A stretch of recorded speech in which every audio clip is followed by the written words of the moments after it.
सिलेंडरचा आणि चिकट टेपचा काय बरं संबंध? त्याचबरोबर रेझर हे केस काढण्यासाठी नाही तर कशासाठी वापरावं?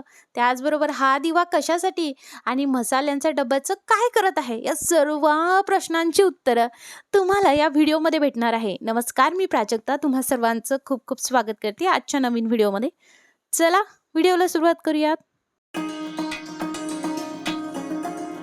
चला टीप नंबर पहिली. इकडे आपल्याला थोडासा ना जास्त कापूस घ्यायचा आहे आणि तो थोडासा हाईटला जास्त असायला हवा. या पद्धतीने जसं व्हिडिओमध्ये मी दाखवत आहे एवढा जाडसर हवा. अगदी त्याची हाईट थोडीशी म्हणजे लेंथ जी आहे ती थोडीशी जास्त हवी. कारण आपल्याला यामध्ये काही वस्तू टाकायच्या आहेत त्यासाठी सांगत आहे. त्यानंतर आपल्याला घ्यायचा आहे तेजपत्ता. तेजपत्ता तुम्ही कैचीने असे लंबे लंबे त्याचे काप करून घेऊ शकता. पण तसंही तेजपत्ता हा अगदी सुकलेला असतो, तो व्यवस्थित हाताने सुद्धा कापला जातो. 2 छोटे तेजपत्त्याची पानं अशा पद्धतीने मी एकावर एक ठेवलेली आहे. अशी लंबुळते काप करून. का? कारण आपल्याला ते पूर्णतःच त्यामध्ये नाही ठेवायचं. कारण आपल्याला तो कापूस पूर्णतः बंद करायचा आहे म्हणून. त्यानंतर घ्यायच्या आहेत 2 ते 3 कापूरच्या वड्या आणि त्याची पावडर करून जी आहे तुम्हाला यामध्ये टाकायची. पावडर अगदी हाताने इझिली होते. कापूरच्या गोळ्या थोड्याशा जास्त टाका. त्याचा स्मेल खरंच खूप छान येतो आणि घरामध्ये खूप छान पॉझिटिव्हिटी वाटते. त्यामुळे आपल्याला त्याचा वापर करायचा आहे. त्यानंतर आपण यामध्ये घालत आहोत लवंग. लवंग ही अगदीच मी कुटून वगैरे काहीच घेतली नाही. डायरेक्टली मी यामध्ये टाकते आहे. 3 लवंग मी टाकलेले आहेत. तुम्ही 3 पेक्षा जास्त सुद्धा लवंग घेऊ शकता. आता आपल्याला यामध्ये थोडासा ओवा सुद्धा आपण टाकू शकतो. पण डायरेक्टली बघा मी आता हे डायरेक्टली असं रॅपअप करून घेते. त्यामुळे म्हटलं की तुम्हाला हा थोडासा लेंदी ठेवायचा आहे म्हणजे यामध्ये जे काही आपण इन्ग्रीडियंट टाकले ते बाहेर येता कामा नये. आता आपल्याला घ्यायचा आहे दिवा आणि दिव्यामध्ये हे व्यवस्थितरित्या ठेवायचं आहे. आता हे कशासाठी करत आहोत तर बऱ्याचदा घरामध्ये चिलटं, मच्छर, माशा या भरपूर येतात आणि जास्त करून चिलटं आणि मच्छर हे खूप येतात. मग अशा वेळेस संध्याकाळच्या टाईमला साधारणतः 6 ते 7च्या टाईमला तुम्ही हे असं करू शकता.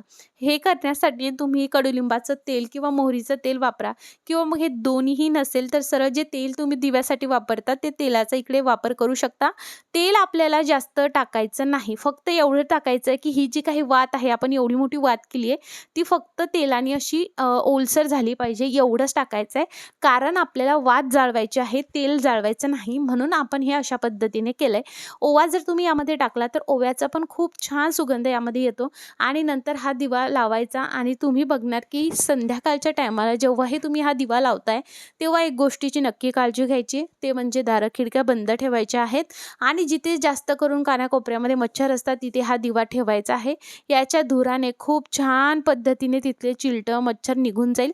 त्याचबरोबर आपण यामध्ये कापूर, तेजपत्ता, लवंग टाकले आणि जर तुम्ही ओवा टाकला तर खूप छान पद्धतीने घरात स्मेलसुद्धा दरवळतो. त्याचबरोबर थोडीशी तुम्ही धूप जी आहे ती अगदी बारीक पावडर करून सुद्धा यामध्ये टाकू शकता. स्मेल पण खूप छान येतो आणि घरात खूप छान पॉझिटिव्हिटी वाटते. सो उशीर कसला करताय मंडळी, तुम्ही सुद्धा अशा पद्धतीने हा दिवा रोज संध्याकाळी लावा. घरातील चिलटं, मच्छर, माशा नक्की निघून जातील आणि घरामध्ये खूप छान असा स्मेल दरवळेल. चला मंडळी दुसरी टीप बघूया. आपल्याकडे एवढे मसाल्यांचे डब्बे असतात आणि आपण काय करतो, तो अर्धा मसाला काढतो, अर्धा त्यामध्येच ठेवतो. यूज अँड थ्रोच्या रबर बँडचा वापर करतो आणि मग हे फ्रीजमध्ये ठेवतो कारण बाहेर ठेवायला गेलं तर मग हे खराब होतं.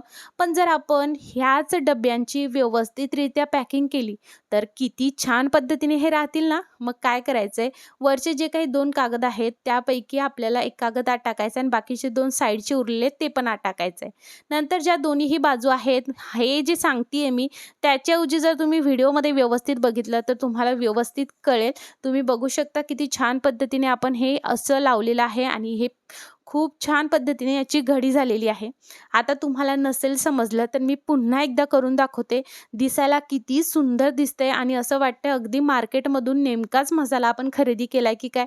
इतकी छान पॅकेजिंग होते, यामध्ये हवा जात येत नाही आणि खूप छान यामधला आत जो मसाला असेल तो सुद्धा बाहेर पडत नाही. बघा साईडचे दोन्ही आत घातले, त्यानंतर 2 साईडच्या मधलं एक आत घातलं, त्यानंतर लेफ्ट अँड राईट साईडचं दोन्हीही दुमडून अशा पद्धतीने केलंय थोडं खालचं आणि जी एक बाजू राहिली होती ती अशा पद्धतीने आत घातली. सील पॅक झालेलं आहे.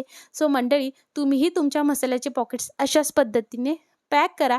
खूप छान सुद्धा दिसतात आणि मेन म्हणजे हवाबंद होतात. चला नंतरची टीप बघूयात. आता ही जी काही टीप आहे ती पांढऱ्या कपड्यांसाठीच आहे, कलर कपड्यांसाठी नाही आहे. त्यामुळे कलरवरती तुम्हाला ही टीप ट्राय करायची नाही. आता ही टीप का मी सांगते आहे, चला तुम्हाला समोर कळणारच आहे.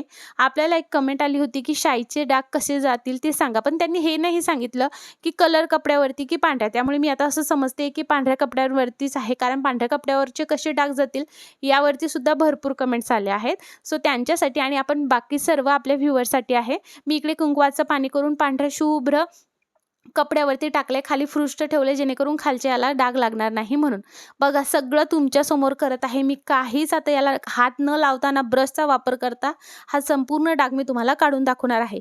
शाईचा डाग पांढऱ्या कपड्यावरती झाला असेल तरी सुद्धा हा सेम हॅक करायचा आहे, कलर कपड्यावरती करायचा नाही. मला फक्त तुम्ही सांगा की कलर कपड्यावरचं म्हणत होत्या की पांढऱ्याचं सांगितलं, कलरचं लवकरच ट्रिक येईल. रिन आला घ्यायचा आहे आणि रिन आला तुम्हाला या डागवरती टाकायचा आहे. बघा मी बिलकुल काहीच क्लिप कट करत नाहीये, आपोआप डाग चाललेला आहे. ना आपण ब्रश वापरला, ना आपण याला घासत बसलो, ना आपण याला वॉशिंग मशीनमध्ये टाकलंय. किती सोपं आहे ना. किती गडद गुलाबी असा डाग होता आणि कसा पूर्ण निघलाय. अगदी व्हाईट कपडा होता, तुम्ही बघू शकता हळूहळू पूर्ण डाग गेलाय. नंतर तुम्ही व्यवस्थितरित्या ज्या पद्धतीने कपडे धुता एकदा धुवून घ्या आणि तुम्ही बघणार संपूर्ण डाग निघून जाईल. शाईचे डाग असेल, मुलांनी काही अंगावरती जर व्हाईट कपडे असेल तर काही पेन्सिलचे डाग केले असतील, पेनाचे डाग केले असतील, मार्करचे डाग केले असतील, स्केच पेनचे डाग केले असतील, सगळ्यांसाठी हीच ट्रिक आहे. त्यामुळे नक्की आजमावून बघा. आता चला नंतरची टीप बघूयात. व्हाईट कपड्यांसाठीच आहे. आपल्याला एक कमेंट आली होती व्हाईट टी शर्टवरचे लुंग्स कसे काढावे यावरती व्हिडिओ टाका. सो त्यांच्यासाठी ही ट्रिक आपण जी आहे ती टाकतो आहोत. असेच तुम्हाला जर काही समस्या असेल तुम्ही कमेंट करा, मी तुम्हाला लवकरात लवकर त्याच्यावरती जे आहे उपाय सांगेल आणि तुमची सुद्धा कमेंट दाखवेल. त्यामुळे पटापट सबस्क्राईब करा, बेल आयकॉन ऑल करा. चला आता जर कोणत्याही कपड्यावरती लुंग्स झाले असतील तर सरळ आपलं जे केस काढण्यासाठीचं रेझर असतं ते घ्या. खूपच लुंग्स झाले असतील तर अगदी नवकोरं रेझर घ्या. तुम्ही बघणार त्यावरचे सगळे लुंग्स अगदी व्यवस्थितरित्या निघून जातात आणि हे अशा पद्धतीने व्हाईटिश तुम्हाला दिसते. खूप छान पद्धतीने रेझर काम करतं कपड्यांवरील लुंग्स काढण्याचे. स्वेटरवरती असेल, टी शर्ट, शर्ट, पॅन्ट कशावरचे सुद्धा लुंग्स रेझर हे खूप छान पद्धतीने काढतं. सो आय होप ज्यांनी कोणी कमेंट केली होती त्यांना याचं उत्तर मिळालं असेल आणि तुम्ही सुद्धा ही ट्रिक आजमावून बघा आणि त्याच कमेंट खाली नक्की सांगा की तुम्हाला ही कामी आली की नाही, किंवा या व्हिडिओच्या खाली सुद्धा तुम्ही सांगू शकता. चला मंडळी नंतरची टीप बघूयात. नंतरची टीप आहे सिलेंडर रिलेटेड. बऱ्याचदा काय होतं, जेव्हाही आपण नवीन सिलेंडर लावतो तर बऱ्याचदा ही समस्या तुम्हाला खूप उद्भवते आणि ती समस्या म्हणजे जिथे आपण सिलेंडर ठेवलेलं आहे तिथे अशा पद्धतीचे डाग होतात. हे डाग काढायचे म्हटलं तर खूप मेहनत करावी लागते. मग अशा वेळेस हे डागच होऊ नये यासाठी जर आपण सोपी ट्रिक आजमावली तर चला मी सांगते. नवीन सिलेंडर लावण्याच्या आधी तुम्हाला फक्त हे काम करायचं आहे. सिलेंडर कोणाला तरी असं थोडंसं वाकडं करायला लावा किंवा अशा पद्धतीने खाली टाका आणि त्यानंतर घ्यायचं आहे तुम्हाला सेलो टेप आणि सेलो टेपची एक पूर्ण लेअर तुम्हाला या खालच्या बाजूने लावायची. आता तुम्ही हे कुठंही ठेवलं तरी व्यवस्थितरित्या बिलकुल डाग होणार नाही आणि सेलो टेप लावल्यामुळे इकडचं तिकडे मूव्ह करण्यासाठी सुद्धा व्यवस्थितरित्या हे फरशीवरून घसरेल. सो मंडळी ही टीप तुम्हाला माहिती होती का? पण ही टीप तुम्हाला आवडली का? कमेंट करून मला नक्की सांगा. आणि आजपासून सुद्धा तुम्ही जर सेलो टेप लावली तर तुमच्या फरशीवरती सुद्धा बिलकुल सिलेंडरचे डाग होणार नाही. एक्स्ट्रा सिलेंडर असेल त्याला सुद्धा असंच रॅपअप करून ठेवायचं आणि जे सिलेंडर लावलेलं आहे त्याला सुद्धा अशाच पद्धतीने रॅपअप करायचं. तर तुम्हाला सर्व टिप्स कशा वाटल्या कमेंट करून नक्की सांगा. यामधली सगळ्यात फेवरेट टिप कोणती होती तीही कमेंट करून सांगा. लाईक करा, सबस्क्राईब करा, बेल आयकॉन नक्की ऑल करा. फेसबुकवर बघत असणार तर लाईक करा आणि पटकन फॉलो करा. हा व्हिडिओ तुमच्या मित्रपरिवारासोबत नक्की शेअर करा. व्हिडिओ बघितल्याबद्दल तुम्हा सर्वांचे खूप खूप आभार.